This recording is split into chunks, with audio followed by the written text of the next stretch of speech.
Assalamualaikum warahmatullahi wabarakatuh. Selamat pagi, salam sejahtera untuk kita semua. Oke, untuk hari ini kita akan melanjutkan pelajaran kita minggu kemarin. Pembelajaran tentang ilmu penyakit penunjang diagnosa, yaitu penyakit yang ada pada sistem saraf. Kemarin sudah saya terangkan tentang penyakit salah satu penyakit yang ada pada sistem saraf, yaitu epilepsi. Untuk hari ini kita lanjutkan penyakit yang kedua, yaitu penyakit stroke. Baik, sebelum kita mulai untuk pelajaran kita hari ini, kita berdoa menurut masing-masing. Berdoa dipersilakan. Selesai? Baik, kita mulai untuk pembelajaran. Ikuti dengan baik untuk pelajaran hari ini, dan selalu ikuti protokol kesehatannya. Itu ya, kita mulai saja. Stroke. Ini materi kita untuk hari ini tentang penyakit stroke. Singkat saja dan sederhana. Nanti jika ada pertanyaan silakan tanyakan langsung ke saya saja seperti biasanya. Apa sih yang dimaksud dengan stroke? Gambaran umum stroke itu adalah seperti ini. Yang paling sering itu terjadi adalah first arm speech. Maksudnya wajah. Biasanya yang akan mengalami gejala itu adalah di bagian wajah, di bagian gerakan, di bagian bahasa. Apa sih yang dimaksud dengan stroke? Stroke adalah suatu penyakit deposit neurologis. Neurologis ini saraf ya. Deposit neurologis akut yang disebabkan oleh gangguan pembuluh darah otak yang terjadi secara mendadak dan menimbulkan gejala dan tanda yang sesuai dengan darah otak yang terganggu. Biasanya stroke ini, contoh kalau ada yang mengalami gejala stroke itu kekakuan ya. Kekakuan sebenarnya. Kekakuan yang diakibatkan oleh matinya sistem saraf yang penggerak di salah satu jaringan biasanya. Itu yang dimaksud dengan stroke. Nah, biasanya terjadi antara sebelah kiri ataupun kanan, hanya sebagian saja. Jarang yang terjadi total. Jarang, biasanya hanya sebagian saja, itu yang disebut sebagai stroke. Mendadak dan menemukan gejala dan tanda yang sesuai dengan darah yang otak. Biasanya, contoh kalau ada yang terkena di bagian kiri, biasanya ada saraf otak yang menuju ke arah sebelah kiri itu yang terganggu, itu yang mengalami masalah, itu maksudnya di sini. Stroke menempati kedudukan ketiga dalam ukuran penyebab kematian. Ya, salah satu penyebab ini yang dikemukakan oleh WHO tahun 1985 dulu. Tapi untuk sekarang ada agak sedikit berbeda. Tapi untuk lansia ini memang agak sedikit berbahaya. Kenapa? Karena ketika terjadi stroke, otomatis ada masalah di bagian otaknya karena riskan. Ini yang mengakibatkan berbahayanya stroke. Padahal tidak terlalu mematikan kelihatan dari luar, tapi ketika dilihat dari dalam, dilakukan pemeriksaan, ini sangat berbahaya stroke ini. Besaran masalah ini menurut WHO tahun 2005 direvisi untuk tahun 2005. Untuk tahun 2005 yang ini diperkirakan besar masalah diperkirakan akan terjadi seperti ini biasanya nanti. Tahun 2030 ini akan meningkat lagi. Ketika usia manusia itu lebih banyak lansianya. Ini prevalensinya biasanya nanti. Batasan stroke. Batasan stroke yang dimaksud dengan stroke berdasarkan WHO dari Organisasi Task Force on Stroke and Other Cerebrovascular Disease tahun 1989. Stroke secara klinis adalah sebagai berikut. Ini penjelasannya. Ini yang paling lengkap. Ini untuk tahun ini digunakan. Stroke adalah disfungsi neurologis atau kelainan neurologis akut yang disebabkan oleh gangguan pembuluh darah dan timbul secara mendadak atau cepat, seperti yang saya terangkan yang pertama tadi, dalam beberapa detik atau jam dengan gejala-gejala dan tanda-tanda yang sesuai dengan daerah otak yang terganggu. Di dalam praktek stroke, bahasa Inggris umum digunakan sebagai sinonim. Biasanya untuk nama lain dari stroke itu adalah CVD atau Cerebral Vascular Disease namanya, karena ada masalah di bagian vaskuler. vaskuler CVD. Untuk di ID, Ikatan Dokter Indonesia, itu atau di organisasi inti pendidikannya itu disebut KIPDI, istilahnya itu disebut sebagai GPDO atau penyakit akibat gangguan peredaran darah ke otak. Ini yang dimaksud dengan stroke. Klasifikasi stroke.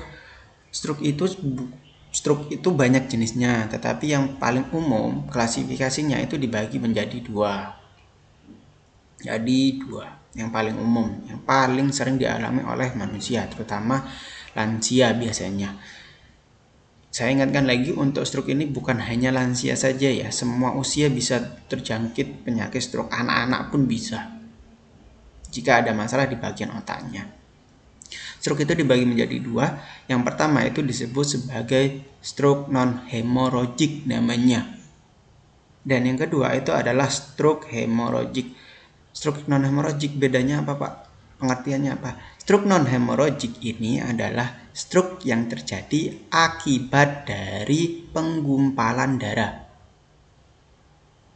Penggumpalan darah di dalam otak, biasanya langsung di otak. Penggumpalan yang mengakibatkan darah yang menuju otak ini mengalami malfungsi atau penurunan darah. Padahal otak itu membutuhkan oksigen, membutuhkan darah. Makanannya itu ada darah. Nah, ketika tidak tercapainya darah ke otak, ini yang mengakibatkan stroke.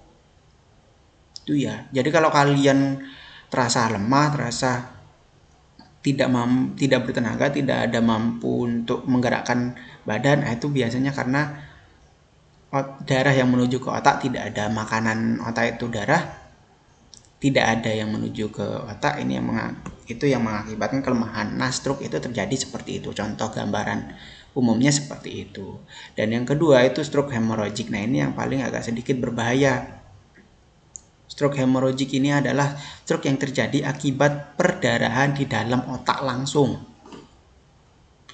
Jadi ini terjadi non-hemorrhagic, bisa terjadi non-hemorrhagic, terus langsung terjadi stroke hemorrhagic juga bisa. Tetapi kalau kalian dengar istilah stroke hemorrhagic, ini biasanya terjadi akibat dari adanya perdarahan di dalam otak itu sendiri. Kok bisa terjadi perdarahan? Biasanya karena benturan, salah satunya, atau paling sering itu karena tekanan darah yang menuju ke otak terlalu kurang sedikit, jantung memompa darah memaksa untuk masuk ke otak itu dengan kuat sehingga pembuluh darah yang di otak itu mengalami pecah. Nah, itu yang mengakibatkan disebut sebagai stroke hemorrhagic. Itu perbedaannya ya kalau kalian dengar istilahnya.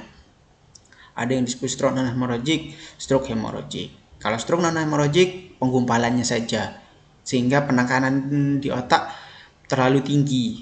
Itu yang mengakibatkan nyeri biasanya.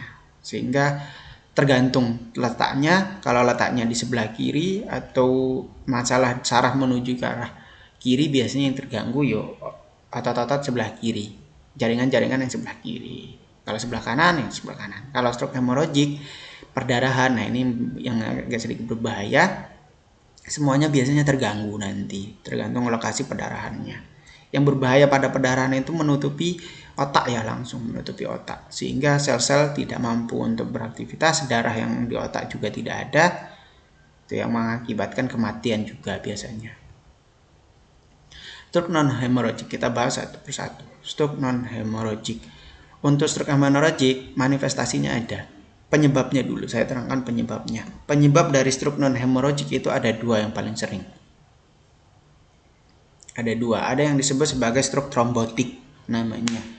Stroke trombotik apa sih Pak? Stroke trombotik. Stroke trombotik itu adalah stroke yang terjadi seperti yang saya sebutkan.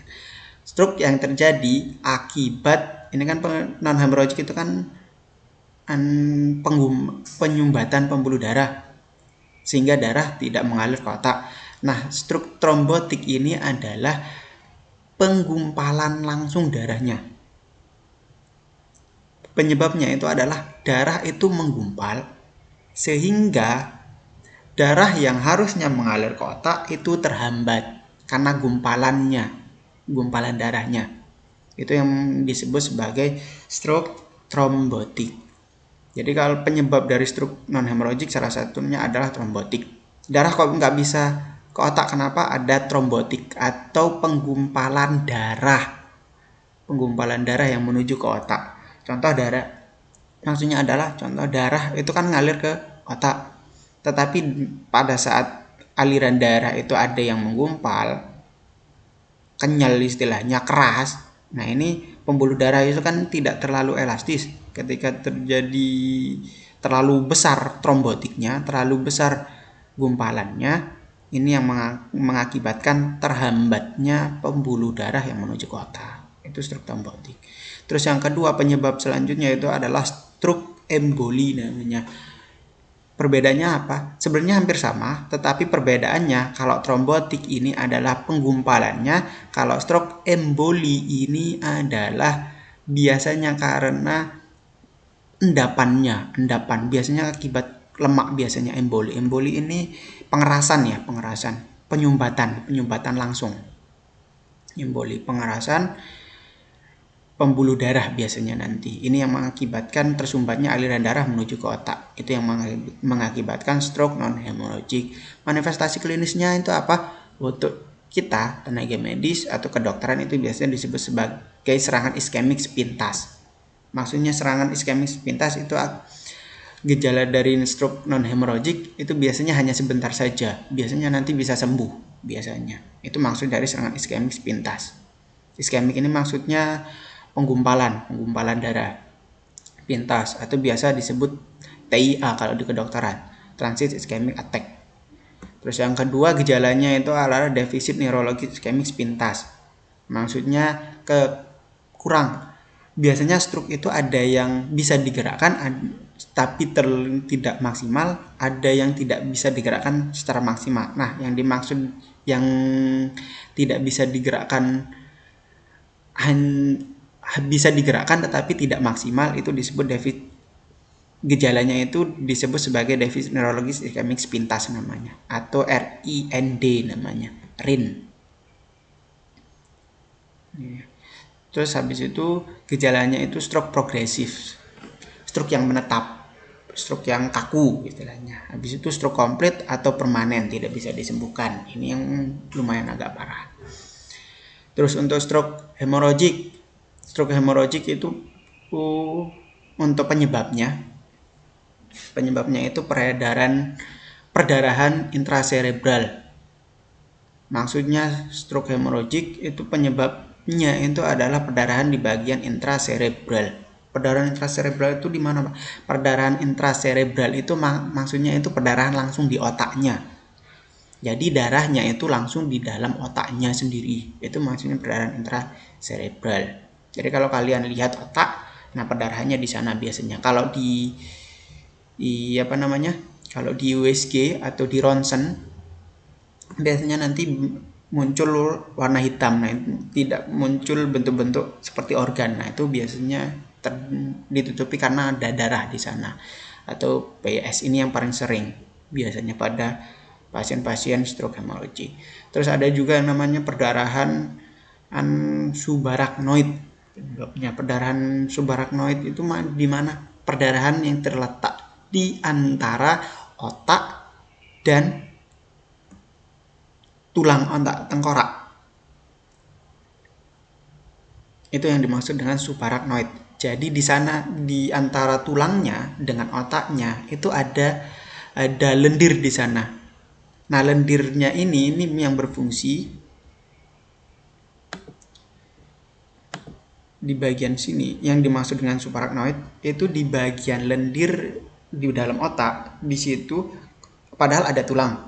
Tulang itu kan keras dan otak itu lembek, tidak terlalu kuat. Nah, supaya otak dan tulang itu ketika bergesekan tidak terjadi luka, di sana terdapat cairannya.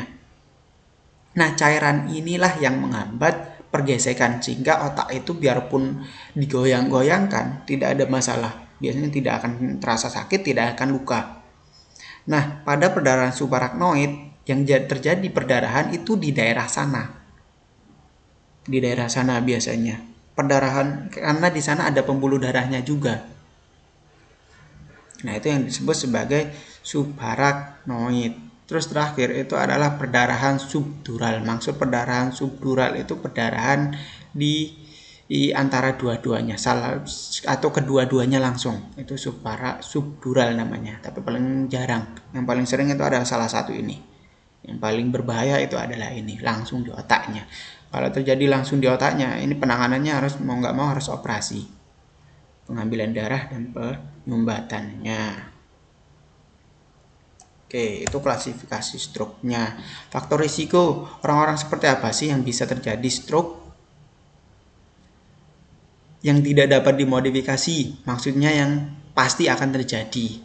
Yang pada umur ini biasanya terjadi stroke itu pada lansia awal sampai akhir. Maksudnya pada usia kalau berdasarkan WHO usia antara 50-an sampai 60-an umur biasanya itu bisa paling riskan terkena stroke. Terus jenis kelamin yang tidak bisa dirubah. Jenis kelamin ini biasanya paling sering itu adalah pada laki-laki. Ras bangsa ini biasanya orang-orang dengan golongan warna kulit putih biasanya. Karena itu udah penelitiannya. Silakan kalian cari, saya belum begitu menjaga. Genetika, karena ada keluarganya yang bermasalah di bagian pembuluh darah, ini yang mengakibatkan ada juga yang mengalami resiko penyakitnya stroke, faktor resikonya. Ini yang tidak bisa dirubah, yang ini.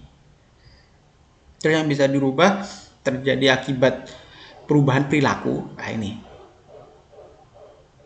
Pertama itu hipertensi penyebab utama biasanya. Penyebab utama stroke. Karena hipertensi ini adalah akibat dari sumbatan di pembuluh darah biasanya. Ini hipertensi. Ada juga penyebab faktor risiko orang-orang yang bisa mengalami stroke itu adalah diabetes mellitus. Yang ketiga penyakit jantung, ischemic attack atau serangan jantung atau bukan perdarahan tetapi penyumbatan aliran darah yang secara tiba-tiba. Obesitas, orang-orang kegemukan. Hiperkolesterol atau terlalu tinggi kolesterolnya. Perokok, alkohol, stres yang berkelanjutan, penyalahgunaan obat. Nah, ini adalah orang-orang yang bisa mengalami stroke yang lebih tinggi. Orang-orangnya seperti ini. Yang ini terutama. Iya, kalau ada orang yang mengalami hipertensi, resiko tertingginya itu adalah stroke. Orang diabetes mellitus, faktor resikonya terjadinya stroke. Penyakit jantung juga stroke juga. Itu ya, jadi bukan hanya penyakit jantung yang tinggi, tapi biasanya yang ini, dua ini, hipertensi, diabetes mellitus. Gambaran klinisnya yang akan terjadi pada orang yang mengalami penyakit stroke. Biasanya gejalanya itu adalah rasa pening atau rasa tidak tetap pada tangan atau pada tangan dan atau pandangan mata. Biasanya tidak bisa seperti biasanya normal.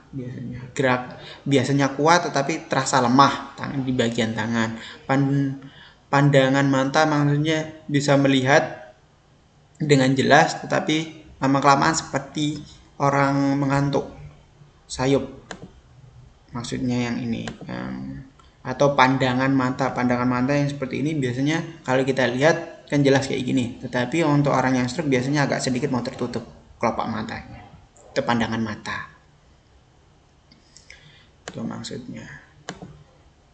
Terus untuk yang biasa dialami suatu perubahan dalam kemampuan mental biasanya ini ya. Ini yang akan terjadi pada orang yang mengalami stroke. Terus mati rasa lemah atau lumpuh wajah atau tungkai pada satu sisi tubuh. Biasanya kalau stroke itu hanya satu sebagian saja, jarang yang terjadi total keseluruhan.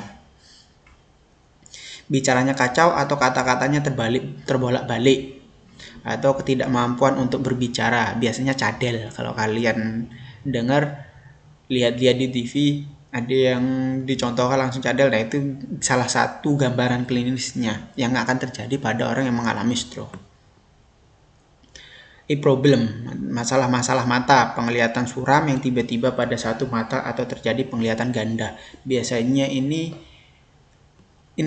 ketika terjadi stroke ya, untuk yang ini. Jadi jangan kalian mengalami ini terus kalian bilangnya itu stroke, beda. Tetapi biasanya orang-orang yang sudah didiagnosa stroke biasanya gejalanya seperti ini, dia akan muncul masalah yang ini di bagian mata.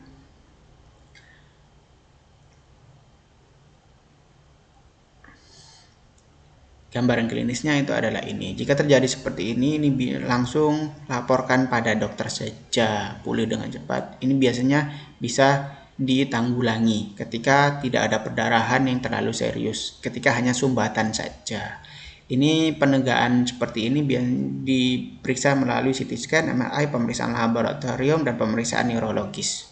Ini gambaran klinisnya ya. Waktu awitan stroke, serangan stroke, atau kapan sih terjadinya stroke? Serangan stroke adalah suatu keadaan darurat, keadaan yang mendahulunya seringkali tidak memberikan gambaran yang khas. Biasanya stroke ini secara tiba-tiba, terutama ketika stroke terjadi akibat dari perdarahan itu sendiri. Biasanya itu terjadi secara tiba-tiba, tidak ada gejala-gejala awalnya.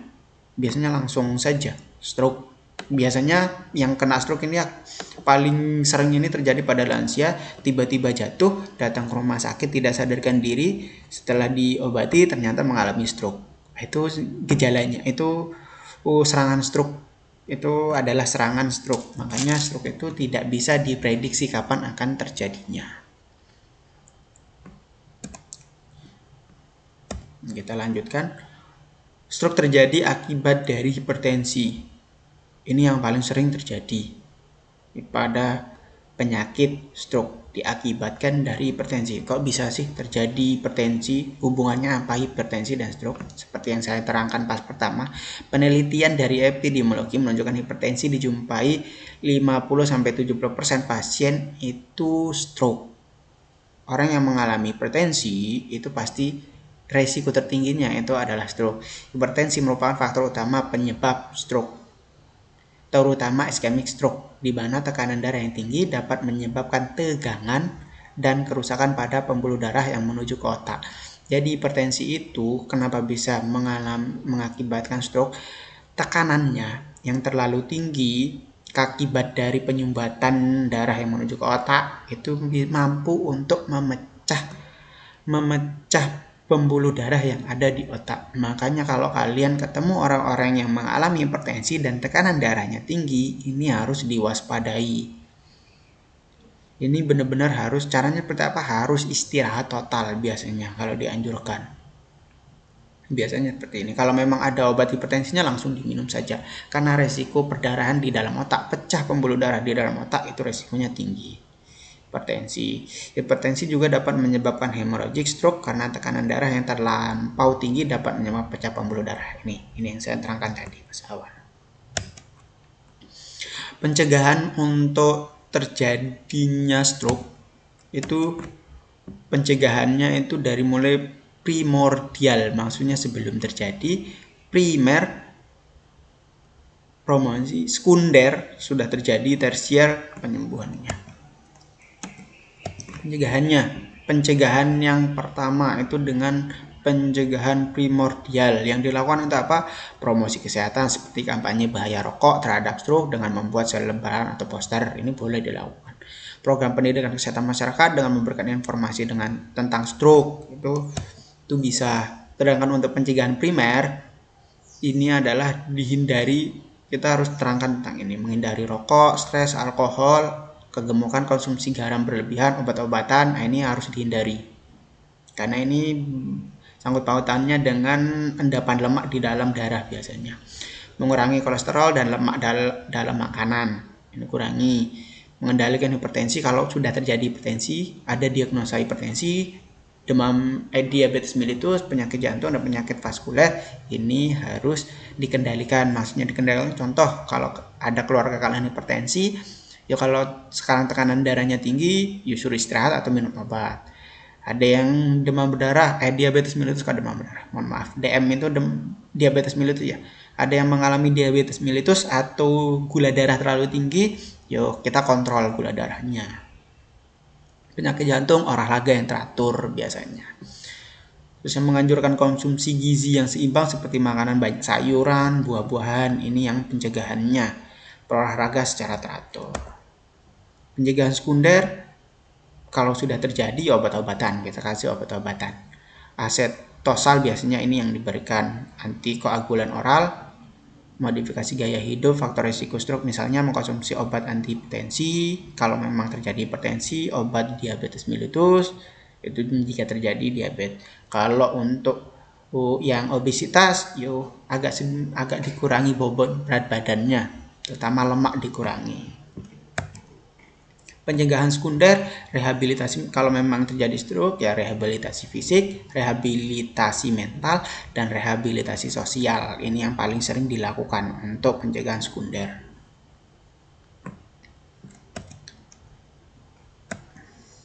Oke, itu saja untuk penyakit stroke kita hari ini. Saya akhiri untuk pertemuan kita. Untuk besok kita lanjutkan untuk yang terakhir dari pertemuan penyakit yang ada pada sistem saraf, yaitu tentang Alzheimer yang ada di buku kalian. Besok kita akan bahas untuk materi itu ya. Mungkin selanjutnya untuk yang terakhir itu kita akan gunakan aplikasi yang lain. Itu ya dari saya. Jika ada yang ingin ditanyakan, silahkan kalian tanyakan langsung ke saya. Dan jangan lupa absensi sudah ada di deskripsi, silahkan kalian langsung klik saja, nanti akan langsung ke Google Form. Kalau ada tugas nanti sudah ada saya cantumkan di sana. Itu ya, saya akhiri.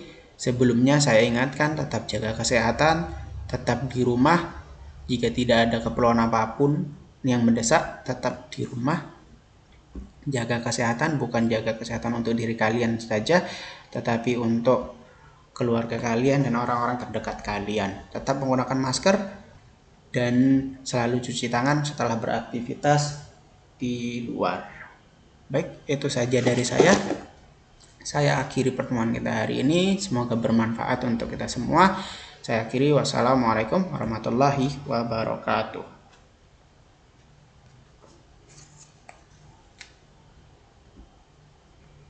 Sampai ketemu lagi.